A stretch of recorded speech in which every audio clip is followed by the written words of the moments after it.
Today, we're joined by Donald Double D Dunn, retired Army veteran, storyteller, and host of Spirits and Stories and Veteran Voice Radio. From combat zones to podcast mics, Donald brings the real, raw, and unfiltered voice of veterans everywhere. Stick around. This conversation is one you don't want to miss. This program is part of the Scene Project's podcast network. The Scene Project features interviews with independent musicians, comedians, and artists from across the Midwest. Become part of our community and support local art wherever you are.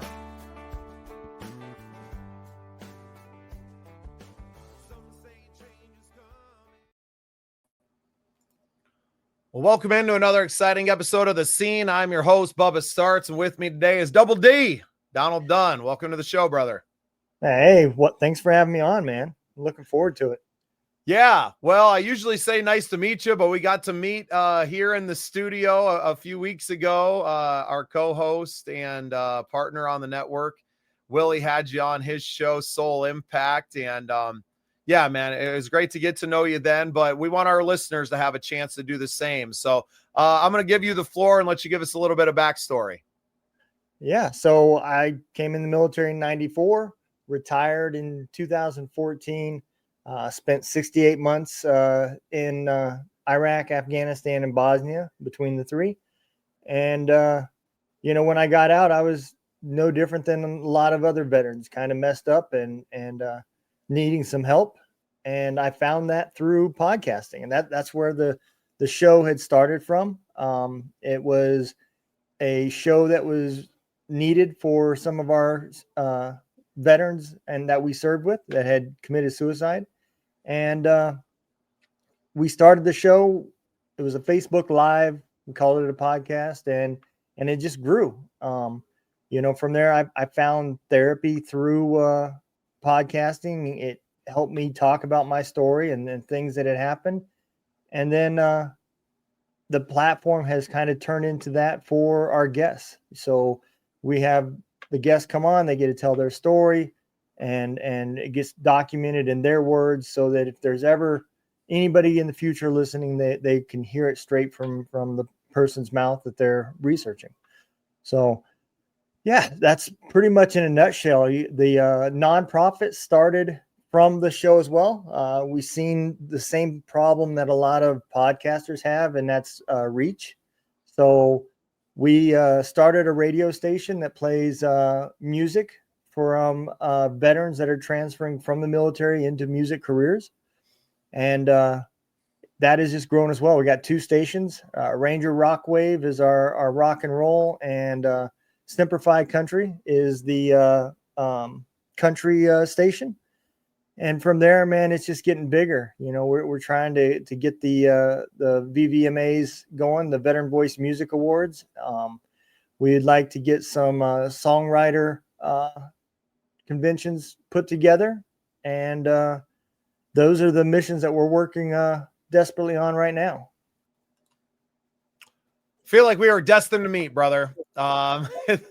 So many alignments there, because we are obviously focused on artists, and a lot of our artists around the Scene projects are veterans themselves.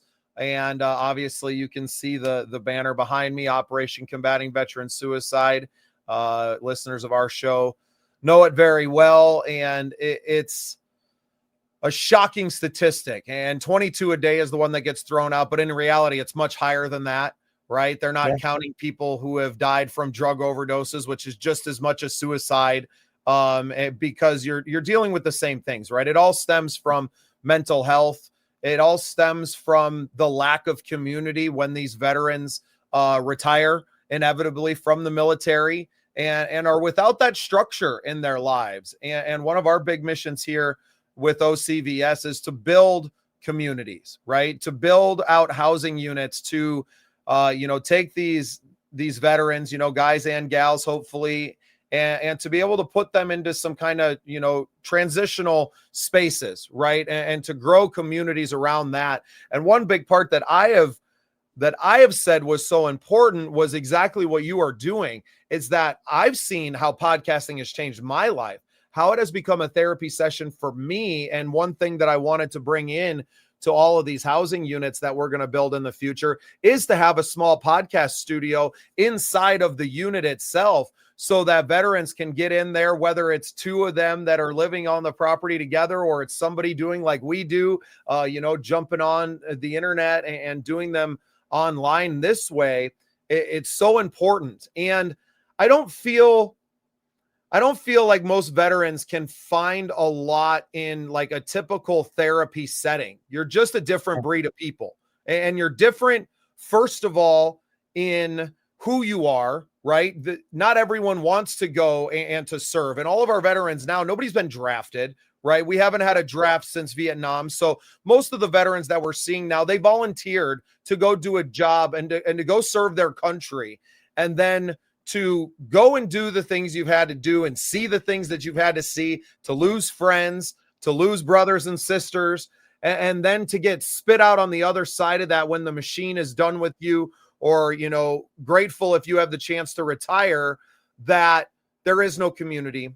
There is no support. A lot of people like to throw around, yes, we support our veterans, but how many people are actually out there supporting veterans? Yeah. You said a lot of the correct things. I believe statistically over 6,000 veterans last year killed themselves. Over 100 killed themselves on the property of a place that they went to for help, whether that be the VA or another program. I don't think you can get a bigger cry than that. The veteran community is 72% higher in suicide than the rest of the population. Now keep in mind, we're talking about major numbers. We're talking about every 6 seconds, somebody kills themselves, whether you're a veteran, it doesn't matter. Every 6 seconds. And to be that much higher than the rest of the suicide population is huge. There's no other way to combat this if you're not going to get ahead of it. And there's where the major problem lies. And that's, we only do training to physically train you to go to war and fight. We do not train you to deal with the mental fallback that's going to happen after enough trauma finally breaks that mind down. And that's one of the biggest things, is to get rid of that stigma that you can't see help. You start embedding psychologists in the units. They train with next to the rest of the soldiers, and they become known, and it becomes normal to have a conversation with a psychologist. It becomes normal to get that kind of training, to understand what resiliency really is, understanding the different techniques that can control breathing, that can control visualization and success of the mission. All of these things are used by the elite of the elite, the NFL, the NBA, the Olympic teams. All of them use this because it is making them not just physically ready to be the best they can be, but mentally. By doing that, you're going to reduce the amount of impact that you're going to have on these programs, the VA and so forth, with people that have gotten some training and they caught themselves before they fell into that depressive state that puts you in that deep hole. And that is the part that is needed. If we don't get ahead of it, those numbers are so large. How do you stop it? It's like drinking water from a fire hose, and it's just going to keep happening because we can't get ahead of the problem. Yeah. How do you turn the spigot off? Yeah. And again, I think a lot of that comes from training inside the military. A unit that's getting ready to deploy, if you taught them the symptoms of PTSD, the symptoms of depression, and you got rid of the stigma that you can't talk about it, that would all get fixed. No different than a broken arm. You break your arm, you can't do push-ups for a while, but you go to the doctor, they fix it. A few months down the road, you're back to doing push-ups, right? Well, if you catch this problem soon enough before they get to the depressive state, the suicidal state, the point of not being able to talk about their problems, because you're taking now and deploying over and over. Like I said, I deployed 68 months. I was not in the right mind for all of those months. I promise you. And you get over there, and now I've got 30% worried about my family at home. I got 40% focused on the war, and another 30% that's trying to shut these voices off, telling me I suck and I'm not doing the right things, and I'm a piece of crap, and everything else that's going on in my head. You're not 100% in the moment, and that's putting lives at risk. That's putting more damage done to these veterans. So now you got scabs over top of scabs that you have to work through, and now you're talking years of therapy, not just months or weeks of therapy. And it all starts by implementing the teams that are going to fix that, your psychologists and everything, putting that position in the battalion to, one, be able to talk to the company commanders and make recommendations, and two, get to know the war fighters that they're training next to. You build that trust with your squad members when you're doing PT with them, when you're doing training with them, and so forth. And if you were doing that same training with a military psychologist who's doing PT with you, going to training exercises, now he's not a psychologist. He's a member of that team, that war fighting machine. And it gets rid of that stigma, and it opens up conversations. Right. It makes them a brother or a sister that's right along there with you. They just have a different skill set to fight a different war.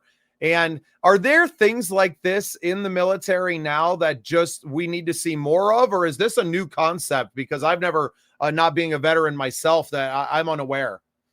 So I have heard that the elite forces use it. Your Navy SEALs, Special Forces, and so forth. I did 10 years in the special ops community, and I never seen it in the areas that I was at. And so I don't know how much. It may be a resource that's available, but it may be done as like we'll hire a contractor to come in and do some training, but I have never seen it. Right. So this is a somewhat new concept that would be, available. And to me, it sounds like a no-brainer. It sounds like, why hasn't this happened already? Especially knowing what we know about, clinical psychology now, and having those mental health professionals close by. But just like you said, by the time somebody gets out and they've dealt with 10 years of depression and substance abuse, and you're already having suicidal thoughts, in many cases, it's already too late. You may be able to stem that tide, but given, a lack of community therein as well, that you're not going to pull some of these people back from the edge. You need to be able to give them the tools at 18, 19, 20 years old when they're just enlisting in the military, so that when they're, getting out at 24 or 28 or people put in their entire careers into serving our country, that they have those skills built in. And I think you would see a stronger military for it, because just like you said, if you're 40% in the fight, you're not an effective warrior, and you're putting other people's lives at risk. Yeah, absolutely. And not just on the PTSD side, right? There's additional benefits that would be beneficial to the military and the machine itself. Visualization techniques is done all the time. When you see that field goal kicker that is getting ready to kick the game winning field goal, he's not just there warming up and kicking the ball. He's also visualizing how the ball is going to be put down, how he's going to kick it, watching it go through the goalpost. And all of this is being done prior to him actually seeing it. And it's no different than if you can see it, dream it, you can do it. And it's the same concept as that. There's breathing techniques that you can learn that's going to allow you to make a better decision when you're in the flight or fight instinct, and your adrenaline is just pumping. there's techniques that you can do on the spot that's going to slow down your respiratory rate. It's going to relax some of that tension and allow your body to think through problems versus everything being reactive. I got to get out of this situation now. And I think even those side of it, you're going to have less casualties, less injuries, because people will be able to, they'll have the tools to make better decisions. Not to mention when they get out, they'll have more of an opportunity to pull the right emotion out of their toolbox when they're dealing with a whole nother problem that doesn't require violence to handle it. Double D, how do you feel like your career in the military is now serving you as a career as a broadcaster? I think the biggest thing is veterans just don't know how to give up, right? And it's a double-edged sword. I have never quit at anything until I succeeded. And once I succeeded, then I made the determination if this is something I still want to keep doing. But I've never quit from failure. And I think most veterans learn how to adapt and overcome. And that in itself lies another problem. Not only do we not know how to give up for our dream or something we're pursuing, but when we're digging that hole, we also don't know how to quit and give up on trying to fix ourselves. And we just keep digging that hole deeper. For me, I think that has helped me the most, because 4 years ago when I started this, I had no idea how to podcast or what a podcast was. And had I gave up 4 years ago when only 3 people downloaded your episode this week or whatever, then at that point I would have quit during failure. And now, I reach thousands of people and I'm doing guest speaking. I'm on my 3rd book that I've wrote. And all of this comes from that mentality of, if I don't know how to do it, I'll figure it out and not give up when you make a mistake. I think that's so important for our young podcasters out there. Nobody's going to be listening. Nobody steps out into this world and is an instant success. Our channel, The Scene Projects, just clipped 1,000 episodes or 1,000 uploads, over 300 episodes, 250,000 views on YouTube, and there's still nobody listening. So,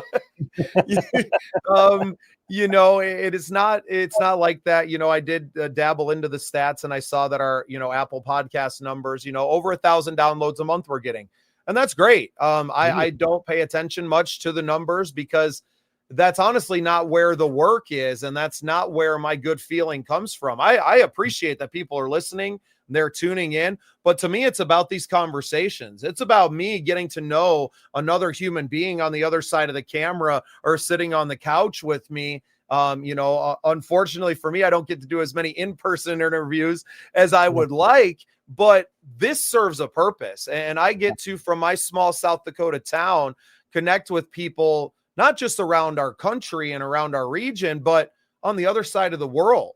And what you find is you find so much more alike with people than you do differences. And I say it a lot on this show that this is how God is healing our planet, is how we are healing ourselves, is by having conversations.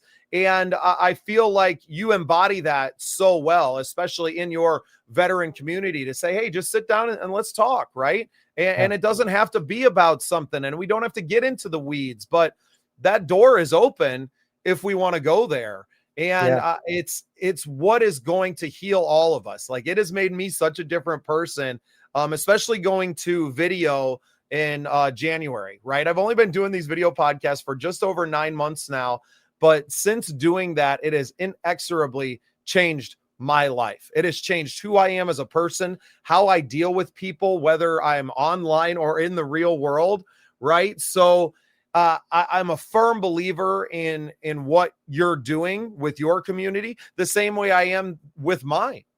Yeah.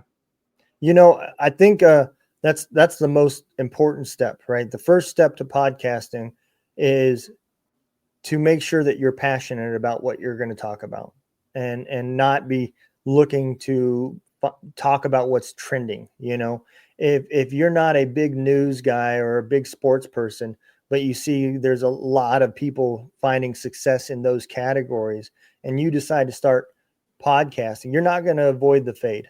One, you're not passionate about the topic, and two, when it gets tough, you're just going to quit.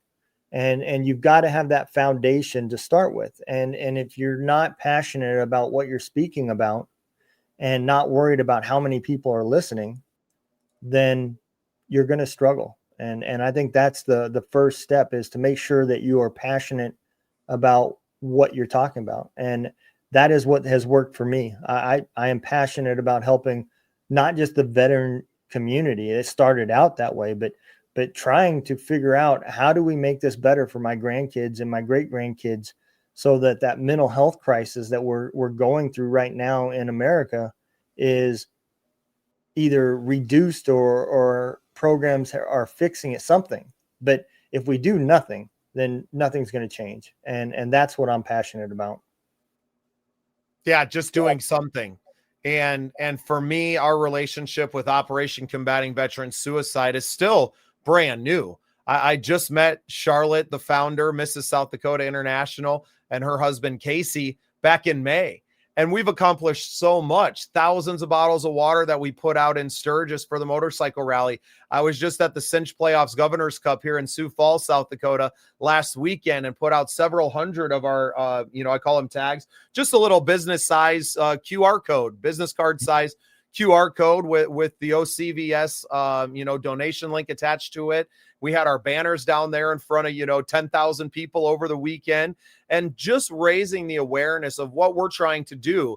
And in that time, we had a conversation with two gentlemen in particular, Leon and Kelly Rydell, who both, one was a veteran, 38 years in the service, retired, and had a long, lengthy career. And Kelly works with a Souls of Sacrifice, who's a national bike club, who's doing things anyway. And it's like those two conversations were the mission, right? I didn't know who I was going to meet there, but I knew it was my job to get out there, tell everybody about what we're doing, and supporting our veterans in any way that we can. And you don't have time, right? We were I call it the squeeze shoot, right? To put it in rodeo terms, that we were at the entrance and exit of the building. Every single fan came in and left through the same point, and we were right there spreading the word about our mission and what we're trying to do. And if at the end of the day we reach those two gentlemen that may end up being,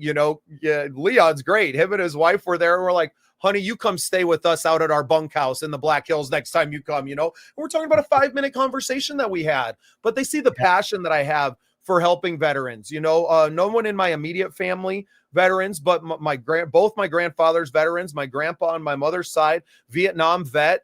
And, he didn't talk about it a lot, right? I didn't get to hear war stories. He wasn't that kind of man, but I knew how important his brothers in arms were to him, right? Because they would get together all the time. And because of what he had done as, when he was with them, he earned a Silver Star for, getting behind the gunner and getting the pilot out of an enemy mess hall. His helicopter landed in a Gook mess hall, right in the middle of Vietnam. And he was one of the older guys there. He enlisted at like 24 after one of his younger brothers got drafted.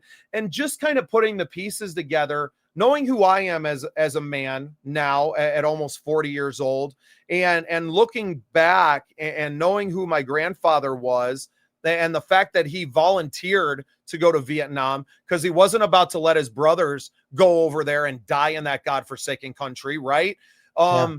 It spoke a lot to the man that he was. And I never got to know him as that hero, right? I would say that while my grandpa was an amazing individual, that he struggled with alcoholism his entire life. Now, we didn't call it that then. Grandpa just liked to come home and kick back, a 12-pack of Old Milwaukee or whatever, Busch Light towards the end of his life. But there was a darkness that lived inside of him that was the reason for that constant alcohol abuse. Right. And it wasn't long after, the doctor was like, hey, you got to stop drinking and you got to stop smoking, that I don't want to say that he lost the will to live, but it wasn't long after that he was gone, right? And no doubt those demons that he brought home with him and the things that he had to do and the things that he saw stuck with him through the end of his life. But to see his small group of brothers, and they would always get together every year, they had a reunion, and how much that meant to him. I wish I knew it at the time. I wish I knew why it was so important, but I think that kind of like knowing it now as an adult and as someone who's just been through a lot, Double D, I've done prison time. I've been in a foreign country, separated from my family. Now that was my choice, right? I wasn't being told and I wasn't stationed there, but I know some of those feelings of isolation. I mean, we were living in Mexico for almost a year, and we were in the heart of Mexico. Nobody spoke English, right? Nobody did anything. And granted, these people were trying to kill me, right? There very well could have been some of them that would have jumped at the opportunity, right? And so I know the stress that can be caused just by that. And that was a personal choice to go down there. I can only imagine what some of our veterans have to live with every single day. And it's why I am passionate about the foundation now, the organization, Operation Combating Veteran Suicide, and in connecting with people like you that are out here doing God's work, truly, and working to save the veterans, not just using the veterans as an excuse to pocket big paydays like some of the large nonprofits that we see around the country these days. Yeah. And that's, that's the big part of this. All of these little mom and pop nonprofits, the reason why it's so hard for veterans to find them is because they don't have the budget to advertise. And it's extremely important. Podcasts like this and mine and a lot of others out there are eager to have these kind of nonprofits on to help spread the word. And without this, imagine how many veterans would actually even find it. There's a lot of great programs out there. They're just very small. And, a lot of them don't even have any waiting time frames. And it's because they're hard to find. Well, I think that's our next collective mission is you send me all the ones that you already know, and we'll continue to find more of them on our side. I got a few in mind already. Hero Stock down in Nebraska is one we just connected with recently, and we're going to be doing some work with them. I'm actually going to run into them out in Deadwood, I hope, for the Wild West Songwriters Festival and the Tales and Trails music festival that'll be happening on Main Street, Deadwood, that weekend. But that's our job now, right? And I want to thank you for your service and for your continued service to your veteran community. It's not just commendable, but it is so, so necessary to making this, to changing the world, right? To making our vision of the world different and for changing lives. That's what it's really about for us. And I know for you as well. Double D, I'll give you an opportunity to go ahead and plug everything. Tell people where they can find you and the shows and where they can support everything that you got going on.